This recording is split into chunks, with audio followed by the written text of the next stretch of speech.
My name is Jake Clark. I'm the designer here. I'm a designer with Reedsy Network. I've been a designer with Reedsy Network for about a year and a half now. You can find me, as the link says, at reedsy.com/Jake-Clark if you want to see some of my work and see my profile. You can find me there pretty easily. It's been fun working with Reedsy. I think Reedsy's given me a lot of opportunities that I don't think I would have had, but they've given me a ton of opportunities, and I really appreciate Ricardo and them asking me to be a part of this live session today. And I'm really humbled by that people would want to know my opinion on their book covers. I feel like I've been doing this for about 5 years, and I feel like I still have a lot to learn. And so just to be asked to give my opinion is pretty cool. So I appreciate those guys. I appreciate everybody that sent in their covers for submission. We're going to do about 10 today. There was, I think, about 24 that were sent in. So I can't get 24. I can't get to all 24 because that would take forever, and you guys would probably get pretty bored. I'd never really considered book design to be an option for me until I was about a junior in college, and I saw a Raymond Swanland book cover. He's a fantasy artist. He doesn't do the type setting for the book covers. He just does the artwork. But he has a lot of motion and a lot of really cool artwork that he does. And I saw the cover, and when I saw the cover, I wanted to buy the book. And that right there is that's what a book cover is all about. You know, making an image, making an image with type that when somebody sees it, they want to buy it. They want to pick it up. And so when I saw Raymond's cover, I thought, oh man, that's what I want to do. Not necessarily the fantasy art, but more along the book cover lines. And that really got me to researching book cover artists and learning about book covers. It was still about 7 years later till I did my first book cover, from a junior in high school till 5 years later. I didn't really have an outlet to make book covers back then when I first started as a designer, which is probably a good thing because I probably would have made some bad ones had I really started out too early. But about 5 years ago, I did one book cover. And then I did another book cover, and then another one, and it just kind of snowballed and to what it is today. This year I'll probably do 30 or 40 book covers before the year's out. So it's really been a wild ride. I really had a fun time doing the book covers. Like I said, partnering with Reedsy has been a very big thing for my career. Ricardo and them have given me a lot of opportunities. Like I said, I don't think I would have got. So ready. Anyways, I will get started with the first book on my list, and that cover is "The Eyes That Moved" by Rachel M.N. Shaw. It's kind of a creepy book cover, and I believe that's the way the cover was meant to be. It's kind of a creepy, kind of disturbing, and kind of when you see it. It kind of jars you because there's that trope of these dolls in movies and stuff being alive and their eyes kind of follow you. And if you look at the cover, the eyes they do kind of follow you across the page. And I felt like if I didn't mention this cover, that I may have an unfortunate accident walking down some steps, or an unfortunate accident with a kitchen knife later, or something crazy. If I didn't mention this cover, so I felt like I had to. No, it's got some really good things that I want to talk about. It's a good cover. I think it's got a disturbing image that kind of makes you for me when I saw it, it kind of made me feel uneasy, and I think that's a good thing. It kind of catches your eye, and it kind of, like I said, it makes you a little bit uncomfortable, and it's kind of a creepy horror story from what I saw on Amazon, and it fits that trope, I think, kind of well. It doesn't play the bloody gore side that you see a lot of horror covers have, and I think that's good. It kind of just focuses on those porcelain dolls. The title is really, really easy to read. I like how they've got the moved in white here, and how it does have it's slanted. It's an italics version, so it kind of has a bit of movement to it. I really feel like that's a plus. The author name, however, I feel is a little bit small down here at the bottom. It's almost forgotten on the page, and I feel like if you're not a big name author, you don't have to have your name slapped on the cover like Stephen King, where you see King really big. You don't have to dominate the cover.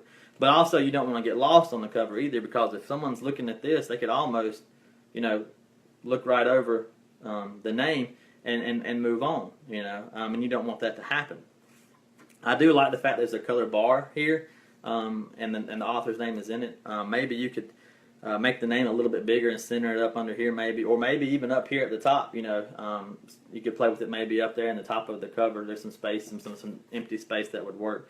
But you could play around with it. I feel like it probably needs to be a little bit bigger.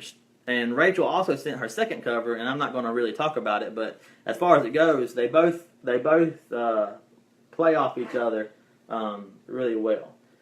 She's really developing a good brand for this series, and even for her author name.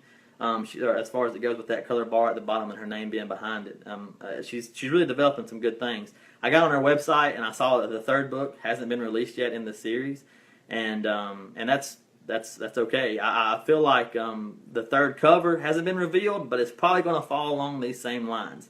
The one thing I would mention about the imagery on both covers is you kind of have the same thing going on both of them. Both the dolls are off to the left side, and both of them are kind of that black and white grayscale with colored eyes, and that's kind of okay. But you could almost swap the covers for the titles, and the covers would stay the same. And you probably need to maybe look at that. Maybe the placement of the doll needs to be messed around with, or anything like that. The one last thing I'll mention about this image is this image here is black and white, and when you do that, you have to watch out for your colors and your values washing out. I think probably what needs to happen is the values interface need to be played with a little bit more. Push the highlights and darken the shadows. And I know on a porcelain doll, you don't really have a lot of places for shadows and highlights to be. It is kind of a one wash thing, but you can kind of play with it. It might add to the creepiness a little bit, making it where her eyes darken up a little bit around them, there's a little bit of nose darkening and that kind of stuff. But you could play with it and see what happens. The last bit of it is there's eyes on this cover. Eyes on a book cover are something that is used all the time, and in some of the covers that I'm going to be talking about here in the next few minutes use eyes too. Some of them do it really well. Some of them don't do it so hot. This one does it pretty well. I mean, they're clear and they're concise, and like I said, they kind of follow you, so it's kind of creepy. So this, it really comes together for me, in my opinion, as a pretty solid book cover. So take that, for what it is on that one, and we'll move on to the next book cover. And when I saw this one, I wanted to do it too.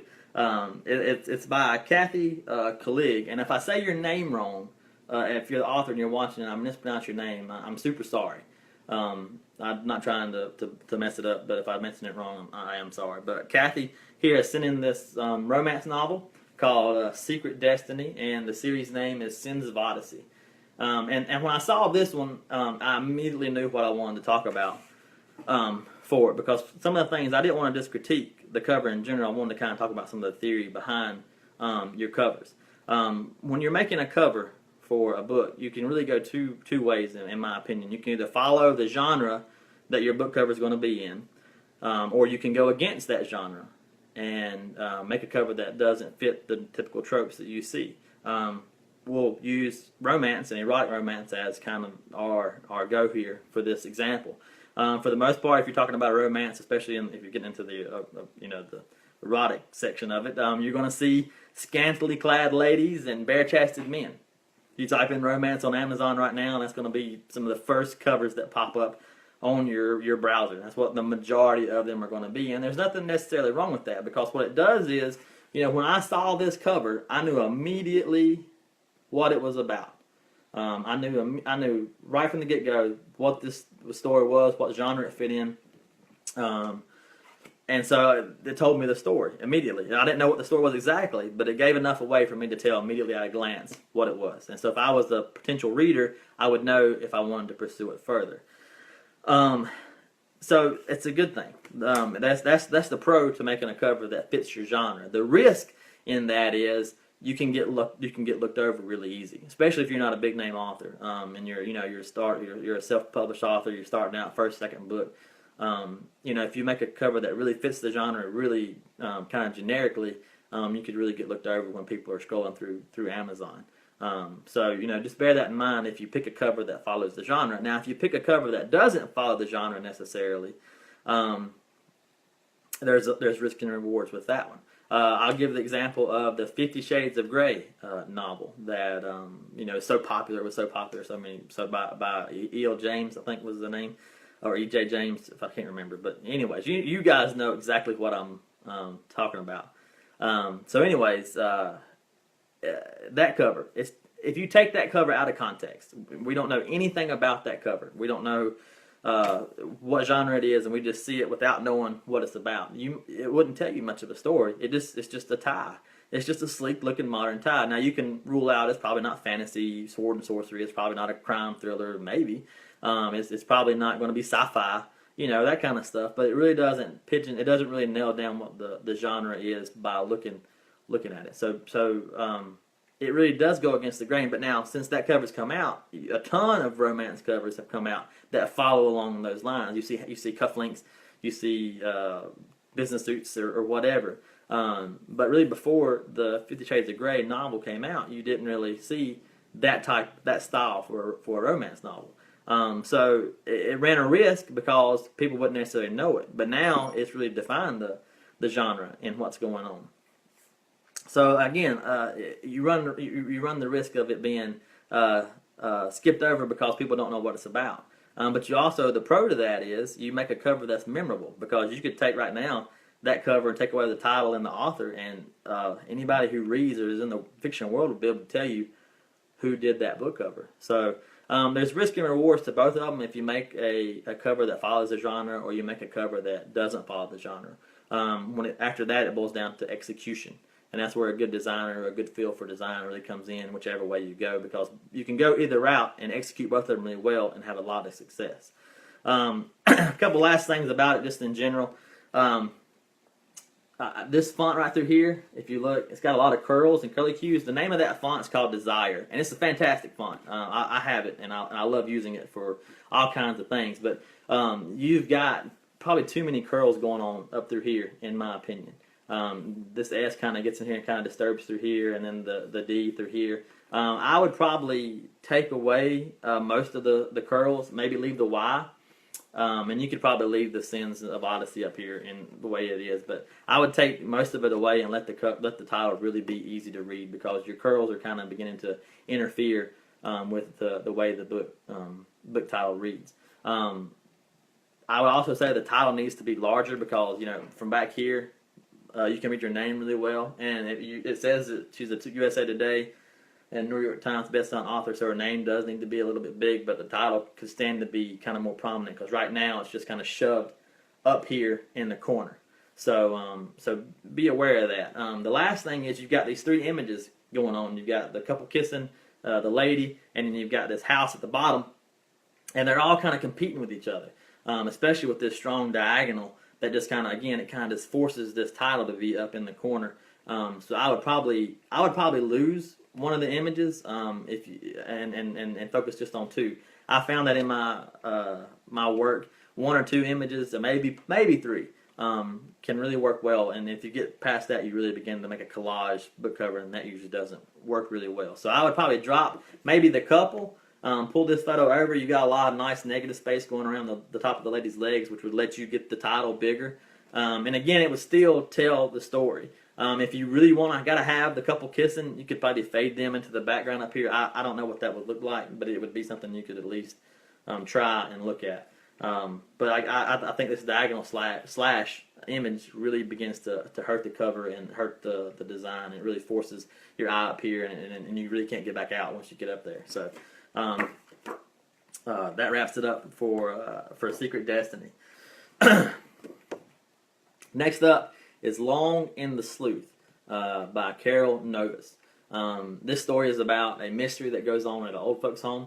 And so out of the gate, it's a really whimsical, funny, lighthearted book. So you really get that with this bright yellow. I love the bright colors. I think out of the gate, you could probably have a few more clouds up through here. I thought they were maybe like popcorn at first, but then as I got to looking, it was clouds. So you might want to have a few more. You don't have to do the whole cover full of clouds, but you could probably pepper some more up through here. Maybe they're small, just to kind of fill this area up a little bit, as far as it goes. Why are the covers in mirror image? I don't think. No. Well, that didn't work. I guess because you're seeing them in reverse, it's just showing them in backwards, that they're reading backwards to you guys. And if they are, I I apologize.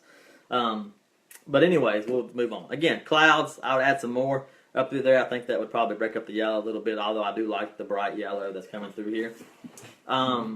The graphic of the grandma swinging on the swing, I like it. It really fits a lot of modern design. You see a lot of flat designs these days when it comes to illustrations, so it kind of fits that really well. But I'm not so sure the graphic fits the book. I get that it's a lighthearted mystery, but if you don't see Long and the Sleuth, and you just see this right here, it doesn't really tell you the story. I mean, it tells you I think it gives the feeling it's a funny or whimsical story, but it doesn't tell you more than that. And I think it might need a little bit more. Now he's got the dog down here. She's got the dog with the magnifying glass, but without him down there, you might not know this is a mystery novel. So I don't know if there's another graphic that could work, or maybe there's something you could do to this graphic that would work. You just have to think about it and decide if that's something you really need to look into. I do like the tagline, which is "Attention on a Pension Mystery." I think that's really clever. I do feel like it being diagonal across right through here creates a weird look for the cover, because you've got some nice diagonals going this way because you got the clouds and then the lady swinging. You got some really nice diagonals, and then all of a sudden you kind of run into this diagonal that's not quite in line with everything, and it kind of just butts your eye down and creates a weird tension down here. I think if you put that in italics and kind of run it along her back and along the bottom of the seat here, that it'll add to the whimsicalness of the cover. It'll just, it'll flow a little bit better than as far as it looks like it's been slapped on right here. The last thing I'll say, or I got two more things about this one. Your author title or your author name, I think it doesn't need to be right here in the middle. I think you could probably, if you curled the text up, you could probably fit it here really nicely, or maybe bring it down and put it up top. It would probably fit better down here in this section. But I think right here in the middle, it kind of gets lost. You can kind of look over it really fast, and you almost might think it's another part of the title, or you might think it's some sort of tagline or something like that. So, and last but not least, the dog graphic down here at the bottom. I like him. I like the dog. My only point of note about him is he's a photo and she's an illustration. And you can do that on book covers where you have a photo and you have an illustration, and you can combine them really cool. But here it's just kind of placed here, and really this might be just a small note to you. It may not be that big a deal, but for me as a designer, I would love to see this dog fit her illustration. I would really think that would, if he was in the same style as she is, it would really add itself to it. You could even maybe put a detective's hat on his head or something like that. Again, to kind of further tell the story about what we're looking at on this cover. But I think it's a really good start. It's really bright. It's really vibrant, and it kind of tells that this is a whimsical tale out of the gate, and I like that. So, all right. Next up on the list is J.P. Doyle and the Healer's Curse. This cover was sent to me. This was done by a designer, or design people that I know, not personally, but I've seen their work before, DeMonza. And I really love the hand that's reaching. I think this is a really start to a really, really great cover. The author's name, is up here at the top, and it reads easy for the most part. The Healer's Curse title down here reads really easy for the most part. Your name and your title name are kind of the same size, so I would try to maybe make your name smaller as far as it goes a little bit, because they do kind of compete with each other, and you kind of have bam, bam, bam, these three almost equal elements, and so you might want to make your name a little bit smaller. The font that's used here is called Stencil. It's a really cool font that I use a good bit. It's really nice for a lot of fantasy novels and or any kind of super power novels or whatever. But be careful of the kerning. Your H over here is getting a little bit out of the way, and that's just really nitpicky. But your H is beginning to kind of space itself away from the rest of the letters. Your title reaching all the way to the edge kind of blocks off the bottom. I might bring it in just a little bit. Nothing major, nothing big, but just bring in your title name just a little bit. The last thing is the graphic here for these colors. Each color, now you guys wouldn't know this, and I wouldn't know this. I read some of the notes that were sent to me. Each color represents a power that this protagonist has. As a potential reader, I wouldn't know that, and I wouldn't. How do you spell the name of that font? Cinzel, Cinzel, and you can get it off, I think, thefont.com or whatever. It's a really cool font. It's got two weights to it. It's really neat. Anyway, sorry, not to digress, but I saw where he said that anybody know the name of that font. So anyways, these powers. The protagonist has powers with his hands. He touches out, and each one represents something. But as me being a reader, or a potential reader, I wouldn't know that going into it. And so I'm not so sure that you need to have that on the cover. I think you could really probably focus on one color, whether it be the red or the blue, or maybe even the green, and have that coming out of his hand. Because as the potential reader, I need to know that his hand has a power, and that's what I need to start off with. And then you can kind of tell me the rest of the story in the synopsis, or as the story just unfolds in the book, I can figure out that he has more powers in his hands.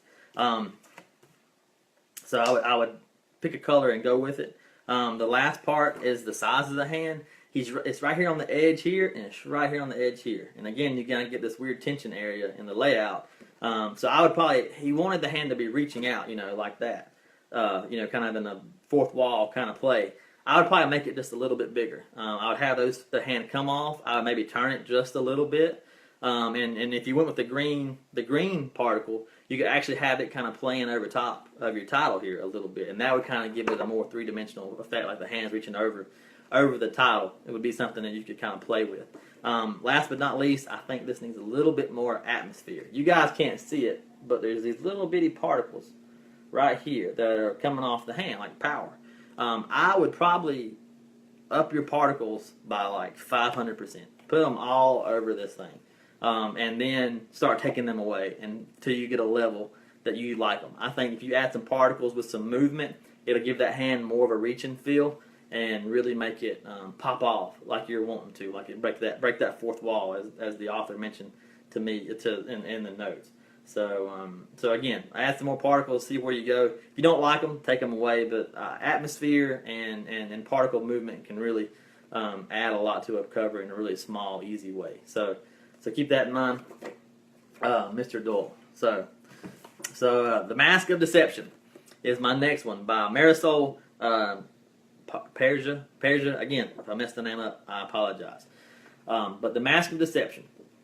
This story is about voodoo and some other religions kind of integrating into Christianity and kind of messing up the belief system of some of the people that what people believe in Christianity. That's what the book's about. I got on Amazon and looked it up. So for the most part, I like the image. It's a cathedral. I thought originally when I looked at it, it was more of maybe a thriller or a crime novel, because I just was thinking there's going to be some guy in a silhouette walking down the church aisle and he's come to get revenge, But that's okay. When I read the title and read the synopsis and read what it was about, it still fit. It was just I just didn't know, but it still fit that kind of a dark, mysterious, deception kind of thing. So I think it fits really well. It's got a really nice bright spot. The sides are you got really dark areas here, and it kind of focuses your eye kind of toward the cathedral or toward the cross. So I really like what you're doing there. My only points of talk about, or notes to make. Sorry, excuse me. Are you got a lot of text. You got a ton. You got all caps. You got all caps. You got all caps. You got all caps. You got all caps. And you just got too much all caps. And I think this is Trajan, if I'm not mistaken, for the font. And so it's all caps. That's the only part of that font there is all caps. So I would probably pick a nice lowercase font, maybe one with maybe Minion or some font that has a nice italics version.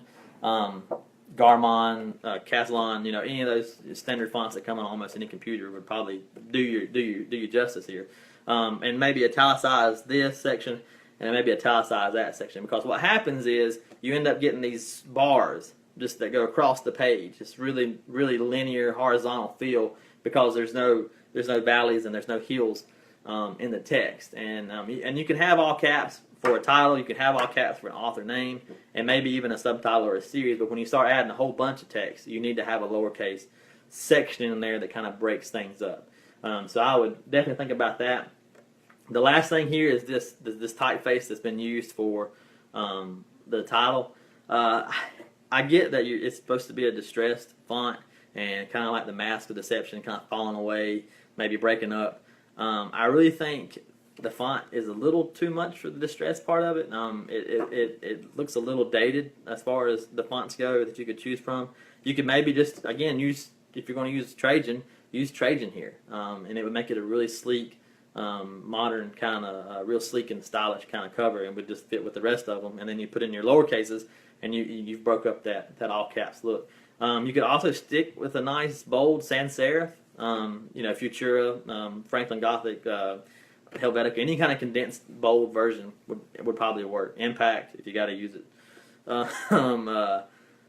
would work here, but I think maybe the distressing is just a little bit off. I think you may need to play around with that a little bit more. The color I think is great because it pulls from here a little bit, but I would play around with that typeface. And maybe it's a nice clean sans serif, impact or whatever, but then you start having it crumble away a little bit, from the bottom. You get in Photoshop or whatever you're using, and you start pulling pieces of it down to kind of make like it's falling away, but the rest of it still kind of whole. So that's just something to play around with and to think about. So the Mask of Deception, it's a good cover. I like it. I just tweak it out a little bit more. All right, this next one, I really almost didn't put it in because it was used in Mark's. If you guys haven't watched Mark's cover critique from a few weeks ago, I would encourage you to go back and do that. It's really cool. It's really informative. He covered this one.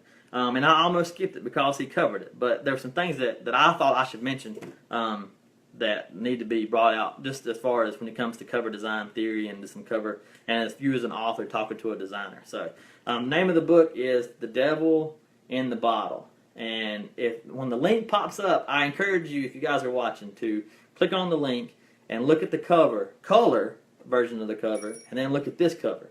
And you'll see that my cover is a lot darker. My cover is really dark, and it really blends in, where the other one has the title and the text is a little bit brighter. What happens is, and this is one thing you need to know if you're doing a print version of a cover, a lot of times what happens is you see it really bright and beautiful on your screen, and when you print it out, it can look a little darker. That's happened to me before with authors and their covers, where I had to go back in and make a brighter version for print. It's something to think about. What happens is you're looking at one type of color version online, and then when you print it, you're looking at the CMYK version, which you don't need to know that acronym, but the CMYK version will oftentimes print a lot darker than the RGB version. So usually just like a 10% level of brightness increase, or 15 or 20% brightness increase to the cover will probably take care of it. In my past, that's always usually done the trick when it's come up. So just be aware that if you're doing a print version, you may see some color changes, and it may print a little darker, depending on how the printers are calibrated at Amazon or wherever you're getting them published. They may print a little more red, or they may print more blue, or whatever. But that's something you need to really concern yourself with, because most of the time it's negligible. But just be aware that it can happen. So keep that in mind. What I wanted to talk about this cover was, when I first saw it, I thought this was probably an author cover. But then as I read some of my notes on the covers, I saw that it was done by a designer, and so I really wanted to talk about it because I don't know what designer did it. I don't know what level of design they were. I don't know if they were just out of school, or they were just doing on the side, or whatever. I don't know if they've done it in. Excuse me, I didn't mean to bump my camera. I don't know if they've done it in haste or whatever, but it looks to me like it's a really hastily thrown together cover. It doesn't really tell you the story of what's going on. I talked about eyes being on a cover and being done well. Here they're not done so well. They do kind of stand out a little bit, but it's a blurry image. And that leads me to tell you guys this. I think this image may be took from something. I don't know. I don't know where it comes from. I doubt the designer drew this up. I don't know where. He may have pulled it off some free-to-use website or whatever, but I don't know that for sure. So, if you're an author and you're doing your own book covers, you can't get on Google and find any image and use it. Usually, you got to pay for a license, or usually you don't have permission to use it. There's free photo websites, unsplash.com. There's a bunch more. They have some really awesome awesome images to choose from. They can be kind of picky on what you can actually get as far as, that might fit your genre. But they have some really cool photos, and you're free to use them without any kind of legal effects that might come down the line. And as an author, you're more than within your realm to ask a designer where he's getting his images from. If he's using photos, it may be good to know that he's paying for licenses, or he's getting them from these, Unsplash or wherever, and it's okay for him to use them. As me as a designer, I don't always tell my authors that I'm using licensed photos, but I've paid for the license. I've covered myself. I've covered my author. I never want to come back and 5 years later my author be hit with a cease and desist letter, and there'll be some sort of problem that's come up with a book cover.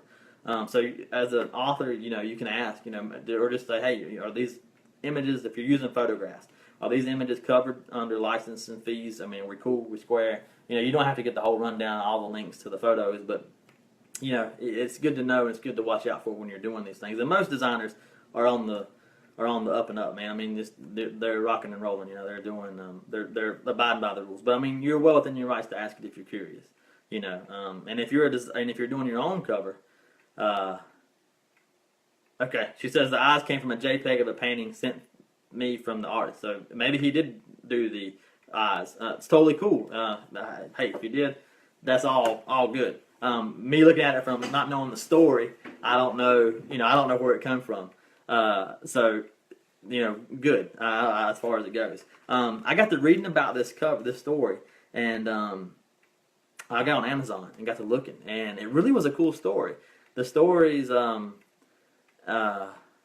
it was really a neat story. It was about a guy named Jack Slade. He's kind of a drunk. He runs this stagecoach route for like 600 miles. It's set back in the 1800s, mid 1800s, and it seemed like a real gritty story because it's about this guy, and the people that are around him don't know what to do with him, don't know how to really hold him or control him, because when he gets drunk, the devil's in the bottle, and he gets he can do some mean things.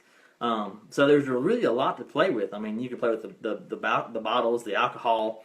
You can play with the devil horns. I don't know. I don't know if there's any gunplay, but I mean, Western, 6 guns, that kind of stuff. All that kind of imagery can attract a potential buyer, and there's a lot you can play with and explore in that space. So I would definitely look at maybe doing a step back and punt, and maybe get a revamp of this cover done. The colors that were used on Amazon, they were really bright reds and some golds and browns. Those are definitely good colors to use and to carry on through your next cover.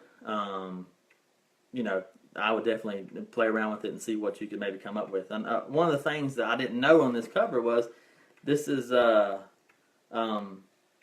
third in a series, and actually the fourth one I think is coming out. But this is the third book in a series, and that's not on here at all.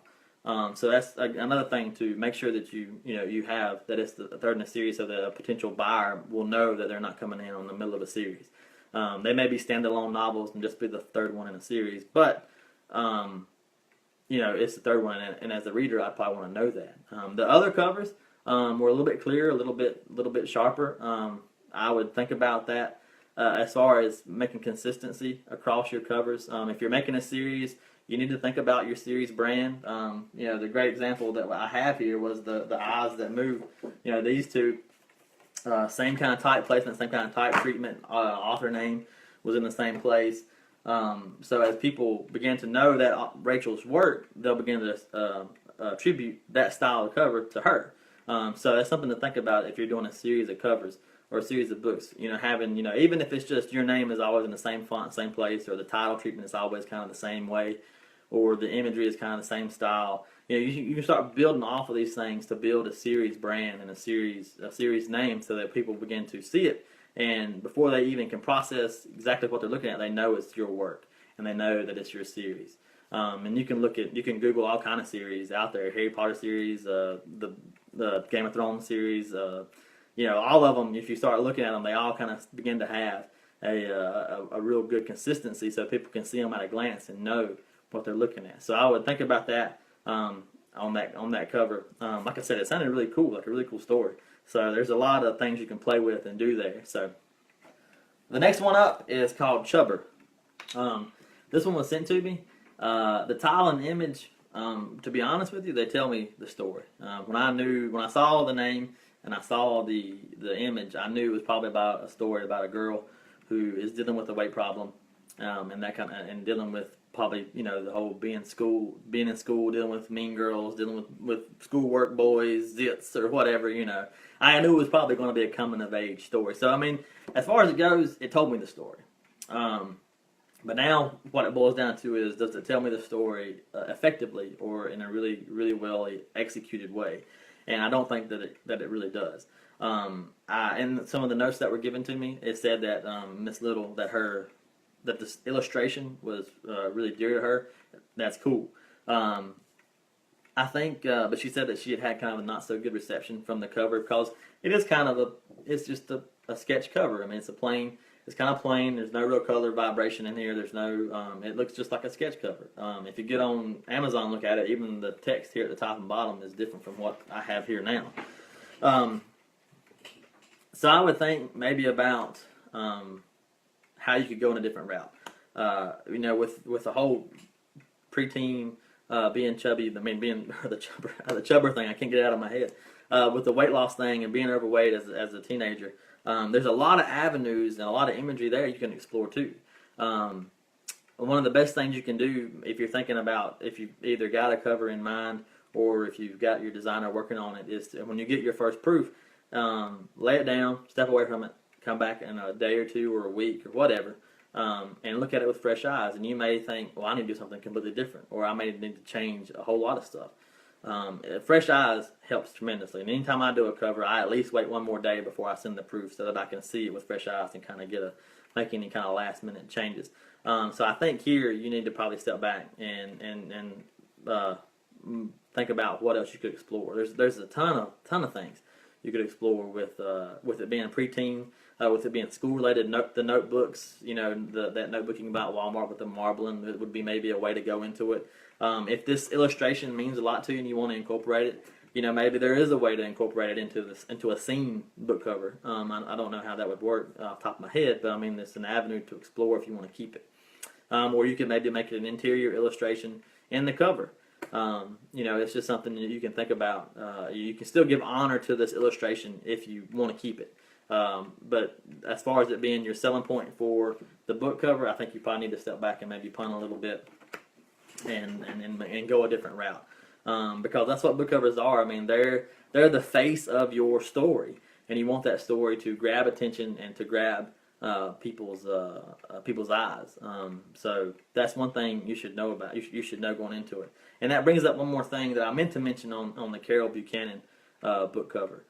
If you're doing things with a designer, and this probably wouldn't apply to the Chubber cover, but if you're doing things with a designer, don't be afraid to tell them you don't like it. Don't be afraid to say, I need you to do this differently, or I don't like how this is working out, or I don't like how this is being executed. As for me as a designer, I never want my author to pick a cover that they're not happy with. I don't want them to be satisfied with just my bare minimum, or just you know, oh well, I'll take it. You know, I don't want my author to ever do that. I want you to be happy with it. I want you to be stoked about it, because if you're stoked about the cover, you're going to even be more stoked to share it with people. Because I know you're already stoked about your story, and if you get a cover that matches it, man, it just makes it that much more of a great package to go with. So don't be afraid to tell your designer, hey, change this, do this. You know, one of the things that I always say in my emails, my first proof emails, is if you don't like this, scrap it. You know, if you're not happy with the design, I don't want you to take it. I don't want you to do anything with it. I want to start over and start fresh. That's how I am as a designer. And for the most part, most designers I know that they don't want you just to accept their work and to move on. They want to make something cool for you. So don't be afraid. I know it can be hard to say, you know, to find an easy way to say I don't like what you've done. But you don't have to be mean. You know, you just say I don't think this is executed the way I want it. I don't think that this is really playing out like I want it to be. Seeing it on paper, I think we need to go a different route. You know, whatever. You can find ways to be nice about it, but you know, if you don't like it, don't take it. You can make changes and make them. You know, this is your cover. You're going to be the one that's using this cover, so you should be very happy with it when it's done. The next one on the list is The Unseen by Guy and Lily. I really like this cover. I think it's for the most part a pretty sharp cover. The title reads really well. The author's name, it's not too small. It's not too prominent. It's kind of got a sharp feel to it. This imagery here of the woman with the sword is really nice and really it has a really nice feel, and it kind of has you kind of tell it's going to be kind of maybe a fantasy sword and sorcery, or there's warriors fighting, that kind of stuff. I like that. I like the eyes down at the bottom. They kind of pull you down. You have a really nice vertical flow with the cover, with her hand and the sword going down, pulling you down into this area down here. I really like that. A couple points I would say, the unseen. You could probably make this a little bit bigger because it's almost getting in too small, but you might want to bring it up about 10 or 15%. This could probably stand to have a texture laid into it. Nothing major. No major. No major breaks, or no major rustic iron color or texture or any kind of real distress, but just a texture, because you got this really stark white text here, and it kind of gives it a real digital feel. And you've got this nice photographic look, and you got these nice scary kind of glowing eyes, demon people at the bottom, and then you got this kind of white. And I think a little bit of texture will probably break that up and really make it shine a little bit more. You could probably make the image here just a little bit bigger. You could probably run her hand up here and run it off the page a little bit. It wouldn't affect your author title at all. It would still read fine. You don't want to run it over her face, obviously, but you could maybe bring it up, make it just a little bit bigger, make her have a little bit more prominence. And last but not least, atmosphere. If you look at my work, one of the biggest things that I do in almost every cover is atmosphere. I love particles moving in the air. I like some areas where you kind of put some fog or some dust or something to kind of break up a solid image. And I think this would lend itself well to some atmosphere. If you had some fire embers in the background through here, nothing major, no fire, but just the embers moving, through here. Maybe they're going this way, keep the vertical feel going, or something, just to kind of add some spots of color and add a little bit of movement to it. I really think you can come off with something really nice here. It's going to be Threat by Horton Prather. It's the second one in the Jake Grayson suspense novel series. On the digital copy, you'll see what I'm talking about. The digital copy looks a lot brighter, and the CMYK copy looks a little bit darker, because Threat here really starts to blend in, but on the digital copy it shows off a little bit better. Here I think this cover has too much going on, because you've got these eyes, and you've got the pearls, and you got the leopard print, the glove, the rose, the knife, and then you guys can kind of see it. You've got this Nazi symbol, which is also another element. So you got about 7 elements that are playing with each other here, and it's almost a bit too much. It kind of does begin to have that collage feel, and I'm sure all of these images have some sort of importance in the story. But do you need to tell me all that? Let's think about this for a minute. If we went back to what I said about picking 2 or 3 images and sticking with it, if you just chose the knife, a rose, and you left we're counting the Nazi symbol as an image, you took those 3 and you just had an image of a knife stabbing down into a rose, and you just had Threat. Would that be a more powerful image than what we're seeing here? Would that be more grabbing? I think maybe it would, or some other combination. You've got a lot to pull from here, but I mean, it would be something worth exploring. Also on here, the eyes on this one I think are kind of lacking, mainly because they're shadowed and you can't really see them, so they kind of get muddled. I don't think you might need them on this cover. Really, I think they could probably be dropped off, especially if you focused on, again, one of these covers, a few of these images down here, and you really began to see how they could interact with each other. And again, this one is the second one in the series. I got online and I checked out the series brand to see the first one. And they do kind of play off each other a little bit. The title on the first one is in red, and the author's name is in the bottom in white. I think it could probably play that up a little bit more. That's kind of that's beginning to develop your series, but I think you could probably play with it just a little bit more. And maybe pick a different typeface, a different font for the titles, so they kind of contrast against the Horton Prather name at the bottom,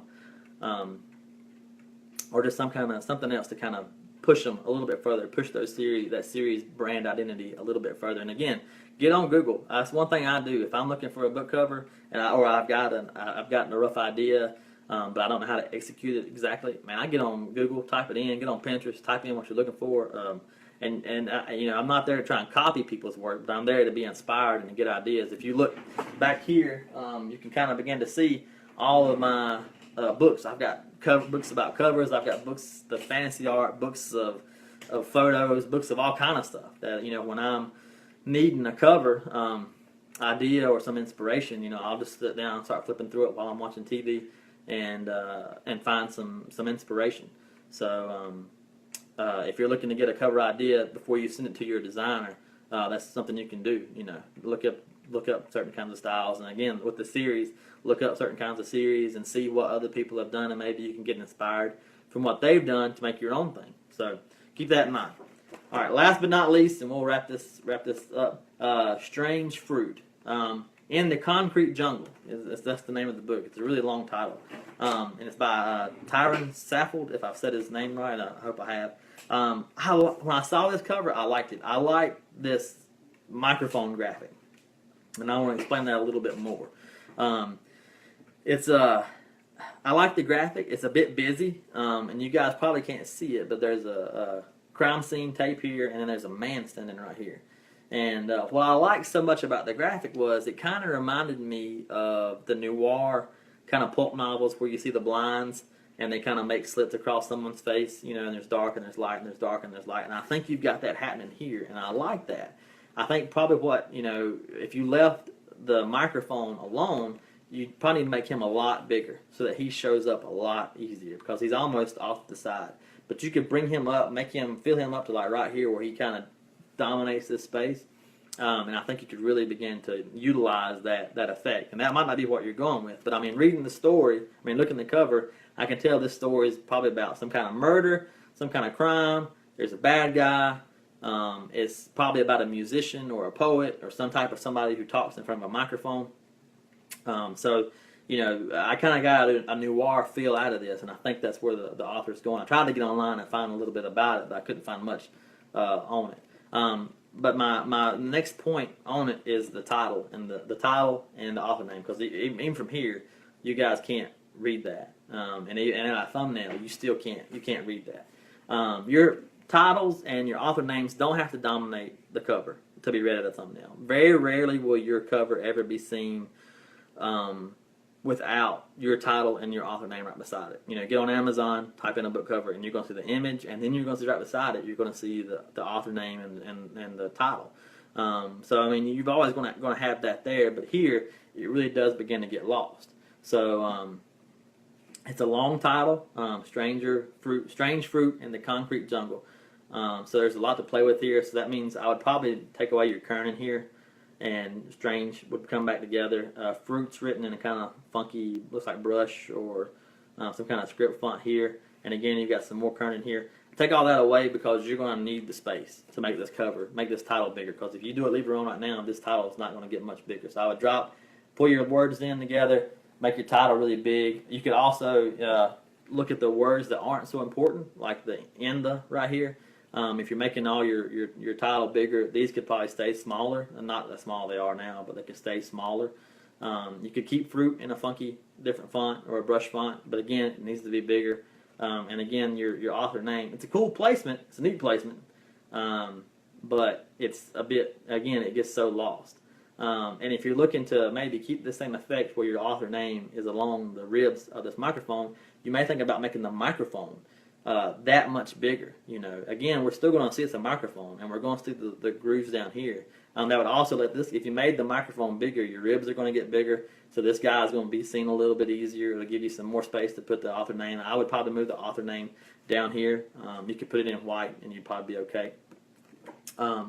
You've used the drop shadow on this font. I doubt you're going to need it for this kind of cover because it's already kind of dark. Drop shadows are kind of a real point of contention with designers because some of them don't like using drop shadows.